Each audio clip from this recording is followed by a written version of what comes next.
Hello everyone. Today we will going to discuss about in the series that is non-renewable sources of energy. इससे previous video में हमने sources of energy क्या होते हैं वो discuss किया, प्राइमरी एनर्जी और सेकेंडरी एनर्जी के बारे में डिस्कस किया, non renewable energy sources, renewable energy sources के बारे में डिस्कस किया. सो हमने थोड़ा सा इसमें देखा कि नॉन रीन्यूएबल एनर्जी सोर्सेज की जब हम बात करते हैं तो फॉसिल फ्यूल क्या होते हैं और फॉसिल फ्यूल को हम क्यों चूज करते हैं और अब हम क्यों स्विच कर रहे हैं रीन्यूएबल एनर्जी सोर्सेज पे.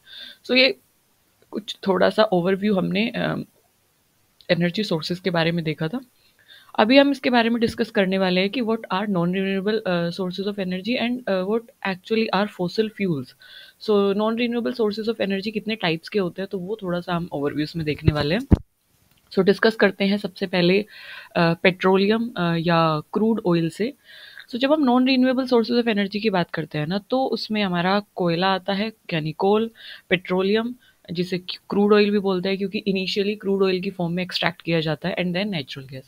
सो वन बाय वन हम इसके बारे में डिस्कस करेंगे. So starting from crude oil production, that is जो रॉक फॉर्मेशन रॉक्स में मिलता है अर्थ की oil, that is actually crude oil which before getting processed in refineries is called crude oil. तो इसको थोड़ा ध्यान से देखेंगे कि प्रोसेस होने से पहले, रिफाइनरीज में प्रोसेस होने से पहले जो ऑयल रॉक से निकाला जाता है, जो oil ocean beneath the oceans, ocean के नीचे से निकाला जाता है, उस ऑयल को क्रूड ऑयल बोला जाता है. मतलब इनिशियली ये पेट्रोलियम नहीं होता.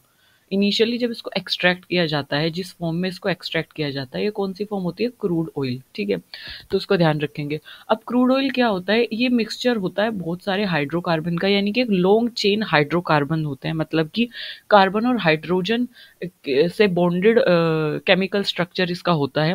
दैट इज वाई जब हम इसको जलाते हैं तो ये कार्बन डाइऑक्साइड प्रोड्यूस करता है, और इसीलिए ये ग्लोबल वार्मिंग, यानी कि कार्बन डाइऑक्साइड एक जीएचजी है, ग्रीन हाउस गैस है, तो इसी वजह से क्या होता है, ये green house gas effect produce करता है और ये ग्लोबल वार्मिंग में कंट्रीब्यूट करता है. इसीलिए क्यों? क्योंकि ये it is a mixture of long chain hydrocarbon.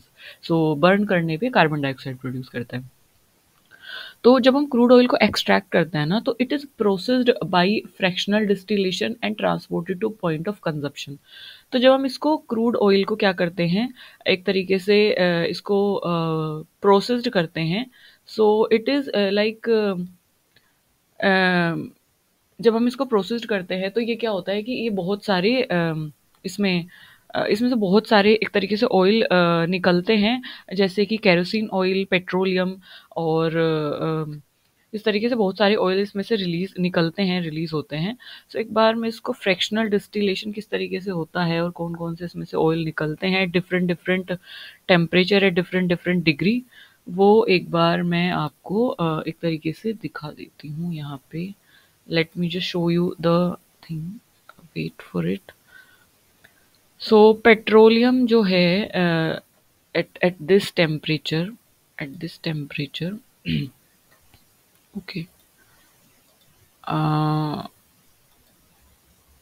okay, now I think this is visible to you. So you can just see it कि जैसे मैंने बताया कि फ्रैक्शनल डिस्टिलेशन के थ्रू इसको क्या किया जाता है, इसको रिफाइन किया जाता है. तो क्रूड ऑयल की फॉर्म में एक तरीके से एक्सट्रैक्ट होता है. पेट्रोलियम और क्रूड ऑयल जो है ना, वो मिक्सचर होता है बहुत सारे सॉलिड्स का, बहुत सारे लिक्विड, बहुत सारे गैशियस हाइड्रोकार्बन का.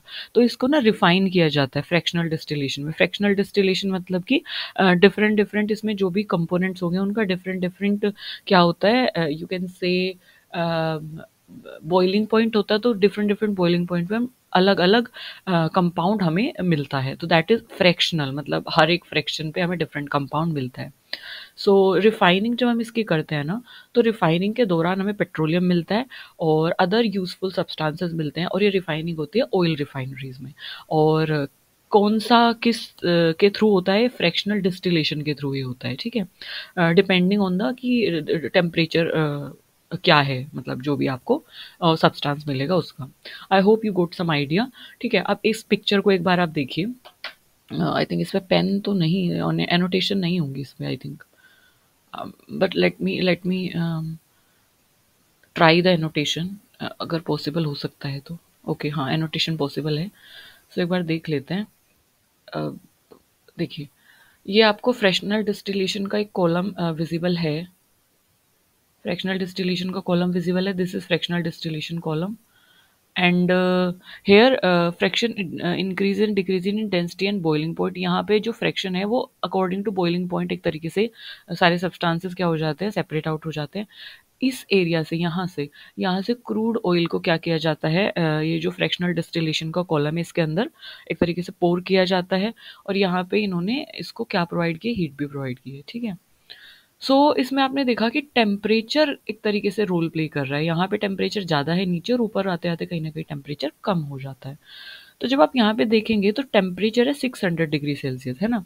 तो टेम्परेचर 600 डिग्री सेल्सियस है, तो यहाँ पे जो फ्यूल ऑयल है वो एक तरीके से सेपरेट आउट होता है, और कहाँ पे यूज़ होता है, वो शिप्स फैक्ट्रीज में यूज़ होता है, ठीक है।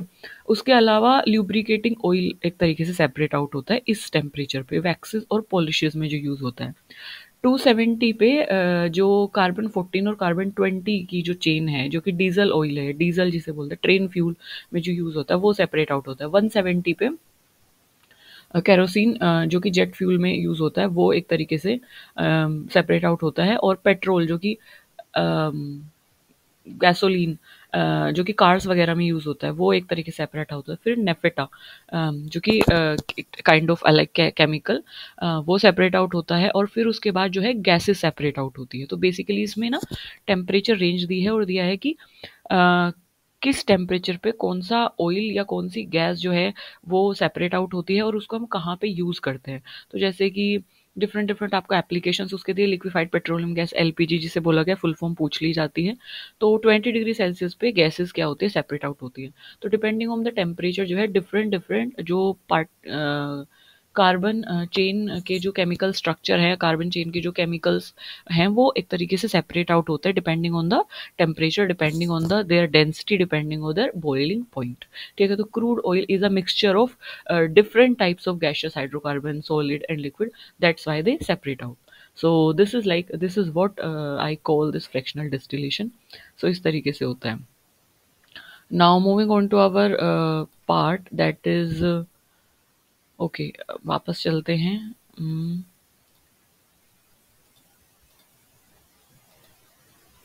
Okay, so this is it. Moving on to second one, that is coal. So if we talk about coal, why this is not working? So if we talk about coal, the is what? Coal is a like black, brown carbonaceous sedimentary rock. It is a kind of like sedimentary rock that is formed by combustion or partially decomposed plant material. अच्छा, कोयला जो है वो बनता कैसे है? कोयले को बनने में लगते हैं मिलियंस ऑफ ईयर्स, कोयले को बनने में लगते हैं हजारों साल, लाखों साल। तो जो कोयला होता है ये एक तरीके से, let okay, I just presented it to you. Okay, so यहाँ पे ध्यान दीजिए, जो कोयला है it is a black brown carbonaceous sedimentary rock. बनता कैसे है? इसको बनने में लगते हैं मिलियन ऑफ ईयर, क्योंकि जो भी प्लांट्स होते हैं, जो भी एनिमल्स होते हैं, जब वो धरती के नीचे दब जाते हैं due to any calamity, earthquake आया, सुनामी या लैंडस्लाइड, किसी भी वजह से जब वो बरी हो जाते हैं, उनके ऊपर मिट्टी आ जाती है, और वो लंबे समय तक हीट और प्रेशर के अंडर रहते हैं। मतलब सपोज करो कोई प्लांट है, कोई एनिमल है, लैंडस्लाइड के थ्रू या लैंडस्लाइड हुआ और उसके ऊपर मिट्टी एक तरीके से आ गई एंड दे गोट बरीड, वो दब गए। ऊपर से फिर से विद टाइम जो है, जो सॉइल का एक तरीके से क्वांटिटी है वो इंक्रीज होती जाएगी, बढ़ती जाएगी इसके ऊपर, तो ये और नीचे जाता जाएगा, है ना, क्योंकि मिट्टी ऊपर बढ़ती जाएगी। तो इसके ऊपर क्या पड़ेगा, एक प्रेशर पड़ेगा, और ये हीट में तो है ही, अंदर जो है हीट क्रिएट हो रखी है। ये हीट और प्रेशर के दौरान क्या होगा, इसका क्या हो जाता है, कोलिफिकेशन हो जाता है। हीट और प्रेशर के दौरान, हीट और प्रेशर की वजह से इसमें क्या हो जाता है कि ये कोल में कन्वर्ट होना स्टार्ट हो जाता है। कार्बोनेशियस सब्सटेंस इसका एक तरीके से कार्बोनेशियस सब्सटेंस आ जाता है, क्योंकि we plants are made up of carbon, we all are made up of carbon, we have like a huge amount of carbon inside our bodies। तो वो जो स्किन है वो कहीं से एक तरीके से डिग्रेड हो जाती है, और जो हार्ड कार्बोनेशियस सब्सटेंस में वो कन्वर्ट हो जाता है, जो भी उसकी बोन्स वगैरह है वो सब चीज़ें। तो इसीलिए बोला है, इसलिए इसको सेडिमेंट्री बोला है। क्यों? क्योंकि ये जब धरती के नीचे दब जाते हैं तो उसके ऊपर सेडिमेंट्स एक तरीके से आते हैं, और उन सेडिमेंट्स की हीट और प्रेशर की वजह से कोलिफिकेशन होता है। तो इसलिए बोला है कि जो कोयला है वो सेडिमेंट्री रॉक से मिलता है ना। तो कोयला जो है एक black brown carbonaceous sedimentary rock है, जो कि कंबशन पार्शली डिकम्पोज्ड प्लांट या डिकम्पोज्ड एनिमल जो है उनके कंबशन से एक तरीके से कहीं ना कहीं हीट और प्रेशर के अंडर में आने से बनता है। इसको बनने में लाखों साल लगते हैं, है ना। अब जो कोयला बनने की जो प्रोसेस है, ये जो पूरी प्रोसेस है ना, डेड और डिकेइंग प्लांट जब नीचे दब जाएंगे, सेडिमेंट्री रॉक फॉर्म होगी, सेडिमेंट्री रॉक फॉर्म होने से कार्बोनिशियस सब्सटेंस फॉर्म होगा due to heat and pressure. तो इस पूरी प्रोसेस को, यानी कोयला बनने की प्रोसेस को बोला जाता है कोलिफिकेशन। तो थोड़ा इसको ध्यान रखेंगे। Coalification is the process of formation of coal. ठीक है। अब जो कोयला है ना, जैसे मैंने आपको बताया था कि वाइडली थर्मल पावर प्लांट में या हीट प्रोडक्शन के लिए या इलेक्ट्रिसिटी जनरेशन के लिए अभी के टाइम पे जो यूज़ किया जाता है दैट इज़ कोल। और ये लगभग लगभग 30.3% of global primary energy needs, पूरे ग्लोब की प्राइमरी एनर्जी नीड्स में से 30% कंट्रीब्यूट करता है। और 42% of the world electricity in India ये जनरेट करता है। 42% वर्ल्ड इलेक्ट्रिसिटी कोयला जनरेट करता है। इंडिया में 70 to 80% ऑफ द इलेक्ट्रिसिटी जो है ना, ये किससे बनाई जाती है? ये कोयले के जलाने से एक तरीके से बनाई जाती है। इंडिया में 70 to 80% जो इलेक्ट्रिसिटी पे हम रिलाई करते हैं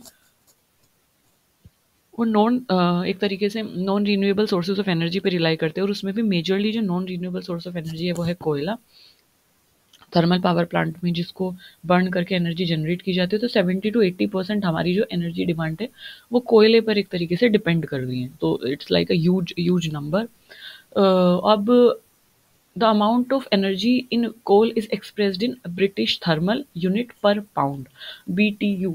BTU कितनी अमाउंट ऑफ एनर्जी कोयले को बर्न करने से मिलती है, ये बहुत ध्यान से पढ़ना। कि जो अमाउंट ऑफ एनर्जी जो है ना, जो कि कोयले से हमें मिलती है, उसको हम किस में एक्सप्रेस करते हैं? यूनिट क्या है? That is BTU, British thermal unit per pound. British thermal unit per pound, यानी कि कितनी एनर्जी हमें कोयले को बर्न करने से मिल रही है, that is expressed in BTU। तो BTU is what? BTU is the amount of heat required to raise the temperature of 1 LB of water by 1 Fahrenheit. So इसको इस तरीके से भी एक्सप्रेस कर सकते हैं कि amount of energy in coal is expressed in, कोयले में कितनी एनर्जी है, कोयले में कितनी एनर्जी है, उसको किस में एक्सप्रेस किया जाता है? British thermal unit per pound में, है ना। तो उसको दूसरी तरीके से कैसे एक्सप्रेस किया जा सकता है कि amount of heat required to raise the temperature of 1 LB of water by 1 Fahrenheit. 1 LB of water, one एक तरीके से 1 लीटर काइंड ऑफ थिंग, मतलब 1 यूनिट यू कैन से। सो इसका जो टेम्परेचर है, अगर आपने एक तरीके से वाटर लिया है, so if you talk about 1 LB of water, so उसका टेम्परेचर बेसिकली अगर आप LB की बात करें, इट्स अ काइंड ऑफ की पाउंड, इसको आप पाउंड बोलेंगे। सो 1 LB ऑफ वाटर एक तरीके से इसका टेम्परेचर 1 डिग्री फ़ारेनहाइट तक रेज करने के लिए कितनी हीट की रिक्वायरमेंट होती है, सो उसको आप क्या बोलते हो? British thermal unit per pound. या कोयले के अंदर कितनी एनर्जी है, amount of energy that is in coal, that is expressed in British thermal unit per pound. तो स्टेटमेंट आपको किसी भी तरीके से दिया जा सकता है कि 1 पाउंड जो वाटर है उसका टेम्परेचर 1 डिग्री फ़ारेनहाइट तक रेज करने के लिए कितनी एनर्जी चाहिए, that is expressed in BTU। अब वही बोला है कि भाई ज़्यादा कोयले में के अंदर ज़्यादा एनर्जी होगी, ज़्यादा कार्बोनेशियस कंटेंट होगा, तो वो ज़्यादा हीट एनर्जी प्रोवाइड करेगा। और ज़्यादा हीट एनर्जी प्रोवाइड करेगा तो उसकी कैलोरीफिक वैल्यू ज़्यादा है, मतलब, और जल्दी ही वाटर का 1 पाउंड का जो टेम्परेचर है 1 डिग्री फ़ारेनहाइट हो जाएगा, है ना। दैट इज़ ना, उसको आप रिलेट कर सकते हो। तो यही बोला है गया है कि जितना भी कार्बन कंटेंट अगर कोयले में ज़्यादा होगा तो उसकी कैलोरीफिक वैल्यू उतनी ही ज़्यादा होगी, उसकी क्वालिटी उतनी ही अच्छी होगी। और जितनी ज़्यादा अच्छी क्वालिटी होगी वो उतना ही हीट जनरेट करेगा, और जितनी अच्छी हीट जनरेट करेगा वो उतना ही एनर्जी प्रोड्यूस करेगा। दैट इज़, सो ये बताया गया है। अब थोड़ा सा हम इसमें देख लेते हैं ग्रेडिंग ऑफ कोल के बारे में, कि जो कोयला है वो डिफरेंट डिफरेंट एक तरीके से there are different different you can say कि ग्रेडिंग, या इसको आप ऐसे बोल सकते हो कि coal types, there are different types of coal. Let me just show you कि किस तरीके से कोल जब सेडिमेंट्री रॉक्स के अंदर एक तरीके से बरी होता है, दबता है, तो it produce several different kind of coal. So let me just show you in this picture. Wait for a minute. It is like okay,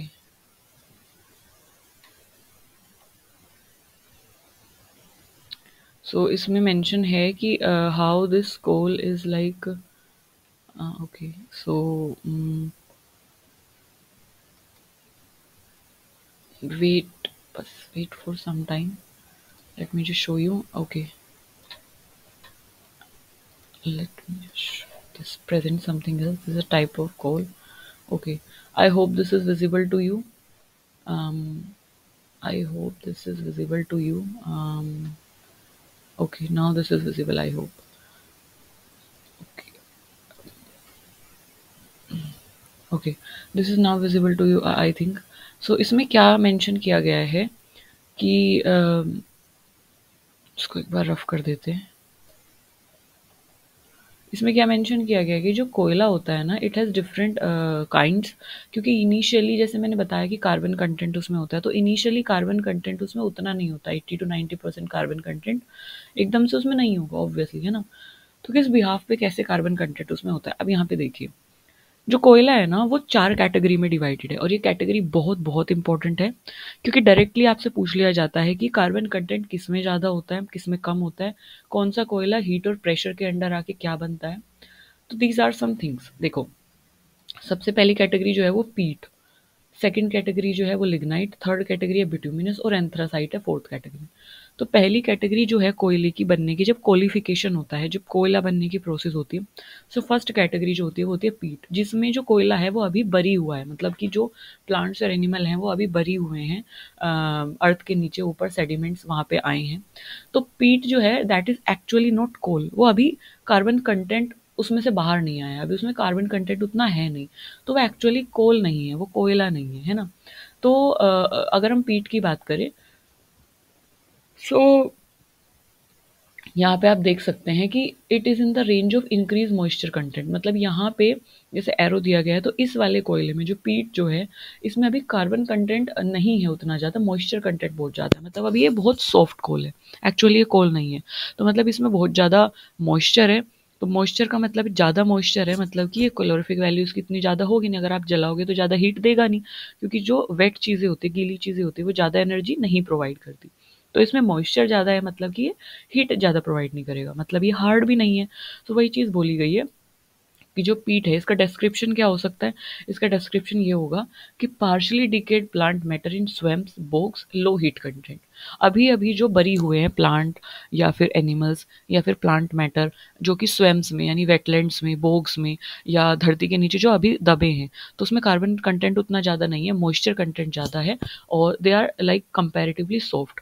तो ऐसे जो कोयले की स्टेज है उसको आप नाम देते हो पीट, जिसमें हीट कंटेंट क्या होता है, बहुत कम होता है, कार्बन कंटेंट भी क्या होता है, बहुत कम होता है. जैसे एरो दिया गया है ना यहाँ पे, तो ये जो एरो इधर जा रहा है, तो मतलब इंक्रीज्ड हीट और कार्बन कंटेंट की फॉर्म में. तो अभी इनिशियल क्या है, कार्बन कंटेंट बहुत कम है, लेकिन मॉइस्चर क्या है, बहुत ज़्यादा है. तो इस तरीके से आपसे क्वेश्चन कर लिया जाएगा. जैसे कि आपको डिस्क्रिप्शन दे दिया जाएगा, partially decayed plant matter in swamps and bogs, तो ये कौन सा कोयला है, तो ये पीट है. ठीक है. अब जैसे जैसे हीट और प्रेशर बढ़ता है, हीट बढ़ी, प्रेशर बढ़ा, सेडिमेंट्री रॉक्स, ऊपर मिट्टी आई, सेडिमेंट्री रॉक फॉर्म हुई, सेडिमेंट्स के अंदर वो क्या हुआ, बरी हुआ, है ना. सेडिमेंट के अंदर वो बरी हुआ, तो हीट और प्रेशर बढ़ा. तो अब हीट और प्रेशर के अंडर जब आया, तो कोलिफिकेशन हो रहा है, कोयला बनने की प्रोसेस स्टार्ट हो रही है. तो अब ये सेकेंड टाइप ऑफ कोल में चेंज हो जाएगा, and that is what, lignite. Lignite को दूसरा नाम दिया जाता है ब्राउन कोल. ठीक है. अब क्या है इसमें, थोड़ा सा मॉइस्चर कंटेंट क्या हुआ, थोड़ा सा मॉइस्चर कंटेंट कम हुआ, है ना, और हीट कंटेंट बढ़ा, कार्बन कंटेंट भी बढ़ा. ठीक है. सो इसमें क्या होता है, हीट कंटेंट कम होता है, बट कंपैरेटिवली पीट से ज़्यादा होता है ना. सल्फर इसमें कम होता है, limited supplies in most of the area, इसमें ये ज़्यादा अमाउंट में मिलता नहीं है, तो कुछ एरिया में इसकी लिमिटेड सप्लाई है, ये बोला गया है. अब फिर से हीट और प्रेशर, क्योंकि अब ये लिग्नाइट की स्टेज पे आ गया. अब क्या हुआ, क्योंकि इसको लंबा टाइम हो गया, पहले ही पीट बना लिग्नाइट, तो काफ़ी लंबा टाइम इसे हो गया है. तो और हीट और प्रेशर के अंडर में ये है, मतलब काफ़ी लंबा टाइम ऑलरेडी इसे हो गया. तो फिर ये टर्न होता है बिटुमिनस में, और bituminous is like not completely that hard coal, इसको सॉफ्ट कोल बोला जाता है. Increase heat content, carbon content इसमें बढ़ जाता है, मॉइस्चर कंटेंट इसमें कम हो जाता है. मॉइस्चर क्या हो जाता है, क्योंकि हीट है, तो मॉइस्चर खुद ब खुद क्या हो जाएगी, एक तरीके से सूखना स्टार्ट हो जाएगी, है ना. तो मॉइस्चर कंटेंट कम हो जाता है. अ, अब जो बिटुमिनस कोल है इसको हम extensively as a fuel use करते हैं, है ना? क्यों यूज़ करते हैं? क्योंकि इसमें कार्बन कंटेंट कंपैरेटिवली ज़्यादा होता है पीट और लिग्नाइट से, तो इसको हम मोस्टली एरियाज़ में एज अ फ्यूल यूज़ करते हैं। थर्मल पावर प्लांट्स में, इंडस्ट्रीज़ में हम इसको एज अ फ्यूल यूज़ करते हैं because of its high heat content और लार्ज सप्लाई। नॉर्मली इसमें क्या होता है, सल्फर कंटेंट भी ज़्यादा होता है ना? फिर अब आता है हीट और प्रेशर और इंक्रीज हुआ, काफ़ी लंबा टाइम इसको और हो गया, तो फिर ये लास्ट कैटेगरी में आता है, दैट इज एंथ्रासाइट या हार्ड कोल। इसको आप हार्ड कोल बोलते हो, जो कि कंप्लीटली कार्बोनेशियस कम कंटेंट होता है। इसमें सबसे ज़्यादा हीट और कार्बन कंटेंट होता है और इसमें सबसे कम मॉइस्चर होती है, क्योंकि लंबे समय से काफ़ी ये अर्थ की सरफेस के नीचे बरी हुआ है, तो ये एंथ्रासाइट में कन्वर्ट हो जाता है। अब यही वो कोल है दैट वी डिजायर्ड, जिसकी कैलोरीफिक वैल्यू सबसे ज़्यादा होती है, क्योंकि इसमें कार्बन कंटेंट सबसे ज़्यादा और ये हार्ड सबसे ज़्यादा है। तो ये हाईली डिज़ायरेबल फ्यूल है। इसमें हीट कंटेंट सबसे ज़्यादा हो, इसलिए हम इसको हाईली डिज़ायरेबल फ्यूल बोल रहे हैं। सल्फ़र कंटेंट इसमें लो हो जाता है, तो कोई भी ज़्यादा SOx या सल्फ़र डाइऑक्साइड रिलीज़ नहीं होती है और इसकी लिमिटेड सप्लाई है मोस्ट ऑफ द एरियाज़ में। अच्छा, क्यों है?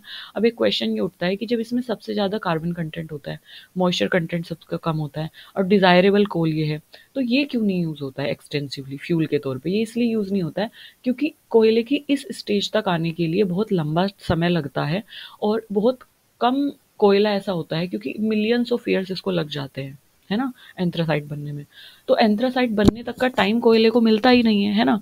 तो इसकी जो सप्लाई होती है ना एरियाज में बहुत कम होती है, तो एंथ्रासाइट स्टेज तक जो कोयला होता है वो उतना बन रह नहीं पाता है, उसकी सप्लाई उतनी नहीं होती है, तो इसलिए इतना ज़्यादा ये वाइडली मिलता नहीं है। So that is the reason.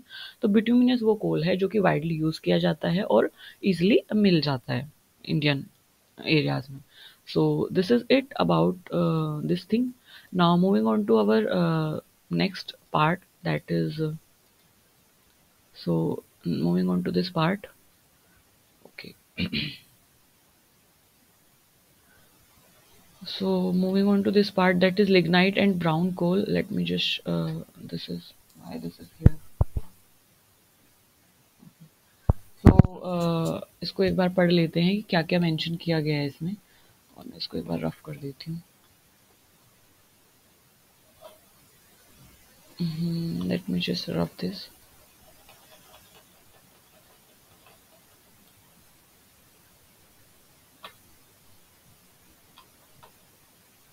Okay. सो अगर हम पीट की बात करें तो पीट जो है टिपिकल वैरायटी ऑफ कोल नहीं है, जैसे मैंने बताया इसमें कार्बन कंटेंट 50 टू 60 होता है, लिग्नाइट में कार्बन कंटेंट अराउंड 70 होता है, बिटुमिनस में 80 होता है और एंथ्रासाइट जो है उसमें 80 टू 90, मतलब carbon content you can say कि पीट में बहुत कम होता है, लिग्नाइट में ज़्यादा होता है, बिटुमिनस में उससे ज़्यादा होता है और एंथ्रासाइट में सबसे ज़्यादा कार्बन कंटेंट होता है। जब एंथ्रासाइट को बर्न करते हो तो बहुत कम स्मोक निकलता है, क्योंकि एनर्जी प्रोवाइड करता है, स्मोक उतना ज़्यादा प्रोवाइड नहीं करता है। सो दैट इज़, तो जब भी आपको ये किस फॉर्म में आएगा, जब भी आपको ये क्वेश्चन आता है कि you have to just match the thing, you have to just match the following में अगर क्वेश्चन आता है और एक साइड आपको डिस्क्रिप्शन दिया जाता है और एक साइड आपको कार्बन कंटेंट दिया जाता है, तो आंख बंद करके आपको किस तरीके से लगाना है कि जिसमें भी कार्बन कंटेंट सबसे ज़्यादा होगा वो एंथ्रासाइट होगा, जिसमें उससे कम होगा बिटुमिनस, जिसमें उससे कम होगा लिग्नाइट या ब्राउन कोल, और जिसमें सबसे कम होगा वो पीट होगा। इस तरीके से लगाना है, दैट्स इट। क्योंकि कार्बन कंटेंट वो वैरी करके दे सकता है, ज़रूरी नहीं है पीट में 50 टू 60 है वहाँ पे वो 40 टू 50 दे सकता है, 20 टू 30 दे सकता है। तो बस आपको ये ध्यान रखना है कि कम जो होगा वो पीट होगा। तो इस तरीके से इंक्रीजिंग और डिक्रीजिंग ऑर्डर में वो आपको याद रखना है, दैट इज ओके। जब बिटुमिनस कोल को एक तरीके से हीट किया जाता है, जब बिटुमिनस कोल को हीट किया जाता है हाई एक्सट्रीमली हाई टेम्परेचर पे, सो रेजिडुअल मैटर जो बचता है, तो लास्ट में जो बचता है उसको क्या बोला जाता है, कोक बोला जाता है। तो कोक, जो बिटुमिनस कोल को आप बर्न करोगे तो लास्ट में रेजिडुअल मैटर बचता है, उसको कोक बोला जाता है। डिफरेंट डिफरेंट कोल के डिफरेंट डिफरेंट यूजेस होते हैं, और स्टीम कोल जो होता है उसको थर्मल कोयला भी बोला जाता है, और ये थर्मल कोयल जो है ये पावर जनरेशन के लिए थर्मल पावर प्लांट में यूज़ किया जाता है। कोकिंग कोल को जो है मेट्रलर्जिकल कोला बोला जाता है, और ये स्टील प्रोडक्शन के लिए यूज़ किया जाता है। और जो ये स्टील प्रोडक्शन के लिए कोयला यूज़ किया जाता है, कोकिंग कोल जिसको हम बोल रहे हैं, ये मेनली कार्बन और हाइड्रोकार्बन से बना होता है, और its extraction cause environmental hazard. जब इसको एक्सट्रैक्ट किया जाता है माइनिंग की प्रोसेस के दौरान, तो बहुत सारे इन्वायरमेंटल हैजार्ड, बहुत सारा पोल्यूशन, बहुत सारे सस्पेंडेड पार्टिकुलेट मैटर इसके जलने से मतलब एक तरीके से रिलीज होते हैं, सो ये चीज़ इसमें बोली गई है। That is I have to just rough this. ये कितना ज़्यादा प्रॉब्लम क्रिएट कर रहा है। Let me just rough this thing. Okay,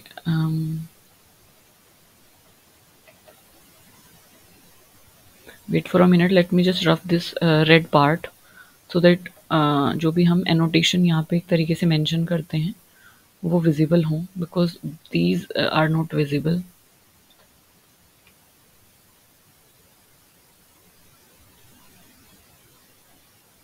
okay, next हमारे पास आता है natural gas is a kind of fossil fuel. जैसे हमने कोयले की बात की, हमने पेट्रोलियम की बात की, हम नेचुरल की बात करेंगे, नेचुरल गैस की बात करेंगे। तो जो नेचुरल गैस है ना, ये भी किस तरीके से बनती है, ये it is trapped in rocks. Rocks में ट्रैप होती है लंबे समय तक, जब एक तरीके से प्लांट और एनिमल बरी हो जाते हैं बहुत ज़्यादा इमेंस हीट और प्रेशर के अंडर। तो वो क्या होता है, वो जो प्लांट और एनिमल का जो रेजिड्यू है या जो फॉसिल फ्यूल है या जो सॉरी फॉसिल जो हैं, वो लंबे समय से जब प्रेशर के अंडर रहते हैं तो गैस में कन्वर्ट हो जाते हैं, है ना। गैस में कन्वर्ट जब वो हो जाते हैं तो उसको गैस को बोला जाता है नेचुरल गैस। तो natural gas is mainly composed of methane. Mainly किससे बनी होती है, methane. So let me just tell you this thing कि वहाँ पे ना आपको बायोगैस और नेचुरल गैस में डिफरेंस हमेशा पूछ लिया जाता है, क्योंकि we often confuse with natural gas with biogas और बायोगैस विद नेचुरल गैस। तो let me just clear this thing कि नेचुरल गैस में मेन कंपोजिशन होता है मीथेन और ब्यूटेन, इथेन, प्रोपेन। तो बेसिकली अगर हम बात करें मीथेन, इथेन, प्रोपेन, ब्यूटेन, तो ये क्या है, ये सब क्या है, ये है हाइड्रोकार्बन। ये सब हाइड्रोकार्बन है। हाइड्रोकार्बन क्या होते हैं, हाइड्रोजन और कार्बन की चेन है और दिस अ कॉम्प्लेक्स स्ट्रक्चर।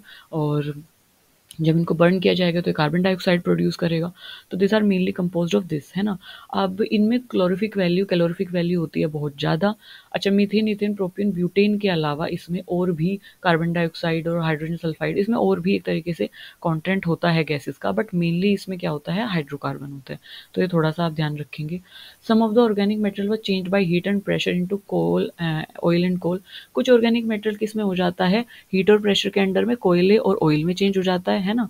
लेकिन कुछ किस में चेंज होता है, जब ज़्यादा हीट और प्रेशर उस पर पड़ता है तो वो नेचुरल गैस में चेंज हो जाता है। अच्छा, नेचुरल गैस जैसे मैंने आपको बताया अर्थ क्रस्ट में ट्रैप्ड हुई मिलेगी, यानी कि जो रॉक फॉर्मेशन में जो रॉक्स हैं, जैसे दीज आर रॉक्स, इसमें जो क्रैक्स हैं, तो इन क्रैक में वो ट्रैप हुई हुई आपको नेचुरल गैस मिलती है। फिर हम उसको एक्सट्रैक्ट करते हैं पाइपलाइंस के थ्रू। और कैसे बनती है ये, जो प्लांट्स और एनिमल डिके हो जाते हैं, उनके जो फॉसिल्स हैं लंबे समय तक जब वो अर्थ के अंडर रहते हैं, काफ़ी सारे प्रेशर के अंडर, हीट के अंदर, मिलियंस ऑफ ईयर्स के बाद वो किस में टर्न होता है, वो नेचुरल गैस में टर्न हो जाता है, जो कि अर्थ क्रस्ट में ट्रैप, मतलब एक तरीके से बंद हुई हुई आपको मिलती है। तो वहाँ से हम उसको क्या करते हैं, एक्सट्रैक्ट करते हैं। Okay, so this is it. थोड़ा सा हम इसके बारे में देख लेते हैं आगे क्या दिया हुआ है। सो इसमें दिया हुआ है कि थर्मल पावर स्टेशन जो है produced waste in form of fly ash. तो थर्मल पावर प्लांट जो होते हैं, जैसे मैंने बताया कि उसमें कोयले को जला के बिजली बनती है, तो वहाँ से जो वेस्ट प्रोड्यूस होता है दैट इज़ फ्लाई ऐश। और इसमें क्या है कि कोल जो है वो मोस्ट अबंडेंटली, बहुत वाइड मात्रा में, जो अबंडेंटली बहुत ज़्यादा अमाउंट में यूज़ किया जाता है। कोल सबसे वाइडली यूज़ किए जाने वाला फॉसिल फ्यूल है compare to petroleum and natural gas. तो जब भी ये क्वेश्चन आता है कि हमारे पास फॉसिल फ्यूल में 3 ऑप्शंस है, पेट्रोलियम, नेचुरल गैस और ऑयल, तो सबसे ज़्यादा पेट्रोलियम, नेचुरल गैस और कोयला। तो सबसे ज़्यादा वाइडली जो यूज़ किया जाता है वो क्या है, वो है कोयला। कोयला सबसे वाइडली यूज़ किया जाता है ना। तो करंट जो इसका कंजप्शन रेट है में लास्ट अप टू 200 ईयर। तो मतलब currently it is widely used. और India, USA, China, Australia, Indonesia, और these are the major producer of coal in the world. Obviously major consumers भी मतलब है India. Coal deposit in India belong to Gondwana age. तो coal deposit Gondwana as से एक तरीके से बिलोंग करता है in that area, in that age, in that it is widely used. और ये जो है कोल के डिपॉजिट वहाँ पे उस एरिया में मिलते हैं, गोंडवाना जो एरिया है उसमें। और unconventional form of gas form during qualification process and found on the internal surface of coal is called coal bed methane. हाँ, इसको भी एक बार देख लेते हैं। तो unconventional form of gas form during qualification process, जब ना कोल फॉर्मेशन हो रहा होता है, मतलब पीट बन रहा होता है, लिग्नाइट, बिटुमिनस, एंथ्रासाइट, तो वहाँ पे ना एक गैस की फॉर्मेशन होती है, एक गैस भी फॉर्म हो जाती है ना। तो ऐसा तो नहीं है कि सिर्फ सॉलिड रेजिड्यू बनेगा। सो कुछ गैस की फॉर्मेशन हो जाती है। तो जो गैस ड्यूरिंग कोलिफिकेशन, कोल बनने की प्रक्रिया के दौरान जो गैस इंटरनल सर्फेसिस से मिलती है, जो गैस इंटरनल सर्फेसिस से रिलीज होती है, जब कोल को हम माइन आउट कर रहे होते हैं ना, तो उसको बोला जाता है कोल बेड मीथेन। कोल इस मीथेन कंटेंट इसमें ज़्यादा होता है, तो उसको कोल बेड मीथेन बोला जाता है। मीथेन ऑब्वियसली कि जब फॉसिल जो है प्लांट और एनिमल है जो दब जाएंगे अर्थ के नीचे, तो वहां से जो कोई भी लैंडफिल में कौन सी गैस मिल रही थी, मीथेन। तो ऑब्वियसली जब प्लांट और एनिमल बरी होंगे तो वहां पे एक गैस प्रोड्यूस हो जाती है ना। तो कोल बनने की प्रक्रिया के दौरान इंटरनल सर्फेसिस पे जो गैस प्रोड्यूस होती है ड्यूरिंग क्वालिफिकेशन प्रोसेस, उसको बोला जाता है coal bed methane. So that is found on the internal surfaces of the coal. So this is it about petroleum, natural gas and coal. So we have discussed the data. सबसे ज़्यादा कोयला use किया जाता है widely for energy production। और अगर हम fossil fuel के कंपैरिजन में बात करें तो ये ही यूज़ किया जाता है सबसे ज़्यादा, यही फॉसिल फ्यूल यूज़ किया जाता है। सो this is it in non renewable sources of energy. Next हम पढ़ेंगे रीन्यूएबल सोर्सेज ऑफ एनर्जी। इससे पहले हम थोड़ा सा एक difference I want to just show you. I want to just show you something. एक डिफरेंस एक बार देख लेते हैं। Difference methane difference that biogas biogas and natural gas, क्योंकि we often confused in it कि क्या डिफरेंस होता है बायोगैस और नेचुरल गैस में। तो बायोगैस और नेचुरल गैस लाइक हम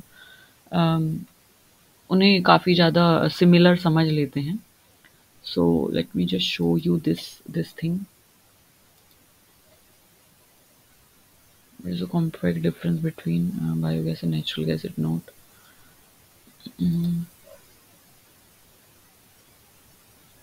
मेन इसमें जो कंपोजिशन होता है, let me just show you composition. Main इसमें कंपोजिशन है, क्योंकि वहाँ पे आपसे पूछा जाता है कंपोजिशन और how what kind of like material या what kind of gases are contained in it।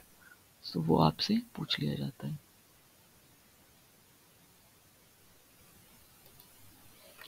Okay, this is the best one। I'll just show you this thing।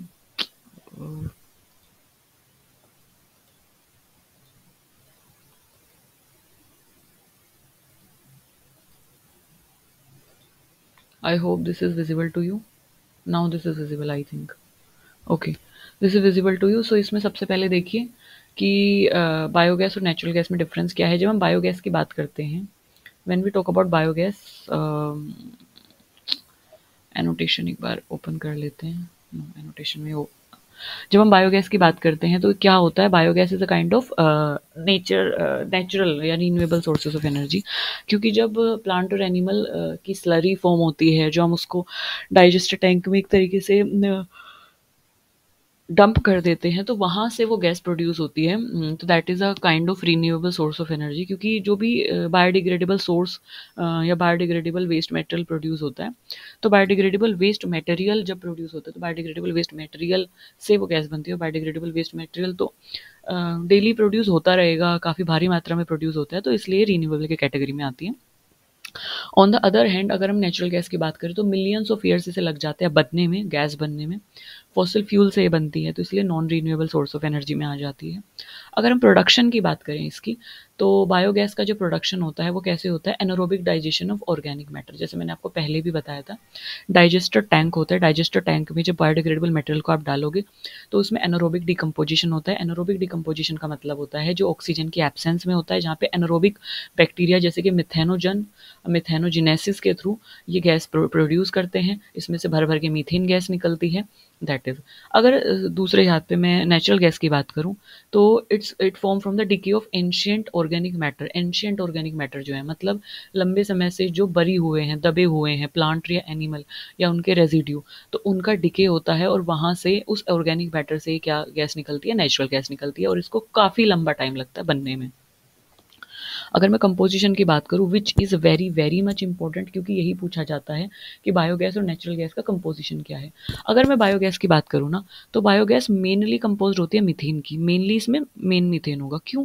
क्योंकि एनारोबिक डिकम्पोजिशन होता है, तो जहाँ भी एनारोबिक डिकम्पोजिशन होगा obviously methane release होगी।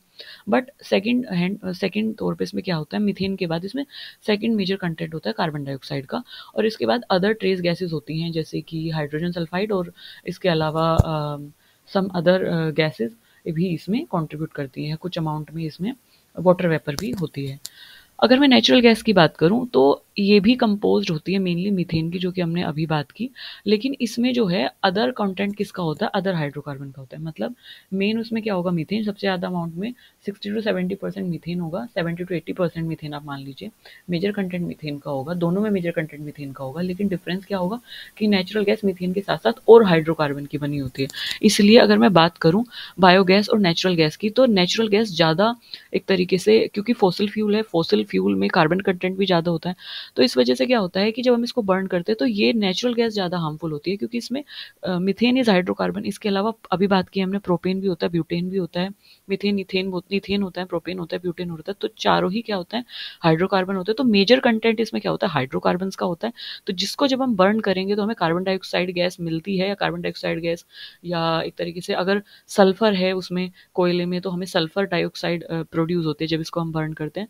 तो इसीलिए नेचुरल गैस हार्मफुल हो जाती है, तो इसमें मेन कंटेंट क्या होता है, हाइड्रोकार्बन का होता है। लेकिन अगर मैं बायोगैस की बात करूँ, तो इसमें मीथेन होता है, देन उसके बाद लीस्ट अमाउंट में हम मेजर कंटेंट जो होता है वो किसका होता है, second major content carbon dioxide का होता है, इसके अलावा अदर गैसेस होती हैं। तो ये इसमें डिफरेंस है ना। जबकि नेचुरल गैस में methane ethane propane butane and then जाके कार्बन डाइऑक्साइड। अगर हम अवेलेबिलिटी की बात करें, सो बायोगैस डिपेंड करती है कि ऑर्गेनिक वेस्ट आपका कितना निकल रहा है। ज़्यादा ऑर्गेनिक वेस्ट है तो ज़्यादा बायोगैस प्रोड्यूस हो जाएगी। अगर मैं नेचुरल गैस की बात करूँ, तो available through pipeline and LPG terminals. जो नेचुरल गैस है वो किस तरीके से अवेलेबल होती है, जब नेचुरल गैस ट्रैप होती है रॉक के फ्रैक्चर्स में, रॉक के क्रैक्स में, या अर्थ क्रस्ट के अंडर, तो हम उसको पाइपलाइन से क्या करते हैं, उसको एक्सट्रैक्ट करते हैं एक तरीके से। अगर मैं इन्वायरमेंटल इम्पैक्ट की बात करूँ, तो biogas is comparatively environmental friendly, क्योंकि उसमें से उतना ज़्यादा सल्फर डाइऑक्साइड, नाइट्रोजन की ऑक्साइड, उतना ज़्यादा कार्बन कंटेंट नहीं रिलीज़ होता है, और कहीं न कहीं ये रीन्यूएबल सोर्स ऑफ एनर्जी है। तो रीन्यूएबल सोर्स ऑफ एनर्जी है, तो कहीं न कहीं उस सेंस में भी ये इन्वायरमेंटल फ्रेंडली है। बट नेचुरल गैस की मैं बात करूँ, ये क्लाइमेट चेंज में कंट्रीब्यूट करता है। क्यों? क्योंकि ये ग्रीन हाउस गैस का एमिशन करता है, चाहे वो सल्फर डाइऑक्साइड हो, चाहे वो नाइट्रोजन की डाइऑक्साइड हो, नाइट्रोजन की ऑक्साइड्स हों, या फिर वो कार्बन डाइऑक्साइड हो। सो ये क्लाइमेट चेंज में कंट्रीब्यूट करता है, क्योंकि ग्रीन हाउस गैसेस को एमिट करता है। So this is it about difference, this is it about this is it about that thing which I taught you about biogas and natural gas. So this is it. So we have discussed about possible, all the possible thing which could be asked in UGC net exam. So वहाँ से कि thermal power plant में क्या use होता है, पीट कोयला कितने टाइप का होता है, कितना कार्बन कंटेंट होता है, मॉइस्चर कंटेंट किस में ज़्यादा होता है, नेचुरल गैस क्या होती है, कहाँ पे ट्रैप होती है, कोल बेड मीथेन क्या होती है, बायोगैस और नेचुरल गैस में क्या डिफरेंस होता है, पेट्रोलियम क्या होता है, कैसे वो एक्सट्रैक्ट किया जाता है, फ्रैक्शनल डिस्टिलेशन क्या होता है, पेट्रोलियम और क्रूड ऑयल जो है उसमें कितनी तरीके की फॉर्म्स होती हैं, और किस तरीके से हम उसको फ्रैक्शनल डिस्टिलेशन के थ्रू एक तरीके से एक्सट्रैक्ट करते हैं। तो all the possible thing we have discussed in this video. So I hope this video is helpful to you. अगर समझ नहीं आता तो वापस से आप इसको देख सकते हैं। एंड लास्ट में मैं यही कहूँगी, पढ़ते रहिए, खुश रहिए, मुस्कुराते रहिए। अभी आपके एग्ज़ाम की डेट भी आ गई है, पर ज़्यादा मत मुस्कुराइए, अभी पढ़ना ज़्यादा ज़रूरी है, which is very much important right now, क्योंकि 1 जनवरी से 19 तक एग्ज़ाम है। सो लग जाइए बस काम पे। और जो भी मैं एम्फेसाइज़ करती हूँ चीज़ों पे, कि जैसे बायोगैस और नेचुरल गैस से पहले क्वेश्चन आ चुका है डिफरेंस पे, that is why I am just saying this to you. So जिन चीज़ों पे मैं बोलती हूँ ना इंपॉर्टेंट है, ध्यान से पढ़िए, सो इन चीज़ों पे थोड़ा सा एम्फेसाइज़ करना है, क्योंकि पॉसिबली मैं अभी PYQs ना ले पाऊँ, बट येस जब मैं पढ़ाती हूँ तो मैं उसमें बताती चलती हूँ कि दिस इज़ इम्पोर्टेंट, क्योंकि मुझे याद आता है कि अच्छा यहाँ से क्वेश्चन पूछा गया था। सो सॉरी फॉर दैट कि मैं PYQs शायद ना ले पाऊँ, बट येस जब मैं बोल रही हूँ कि this is important, so trust me, this is important and this will help you. तो क्या होता है कि hit on the target, hit on the target मतलब आपकी अप्रोच होनी चाहिए कि आपको सही करेक्ट आंसर पे टिक लगा के आना है। तो करेक्ट आंसर जब आप चीज़ों को पढ़ोगे तो which is very much important कि किस पे आपको टिक लगाना है, किस पे आपको क्या आपके लिए इम्पोर्टेंट है, तो वो ज़्यादा ज़रूरी है। सो उस पे थोड़ा सा एम्फेसाइज़ कीजिए, उस पे थोड़ा सा ध्यान दीजिए। और thank you for listening me so patiently always.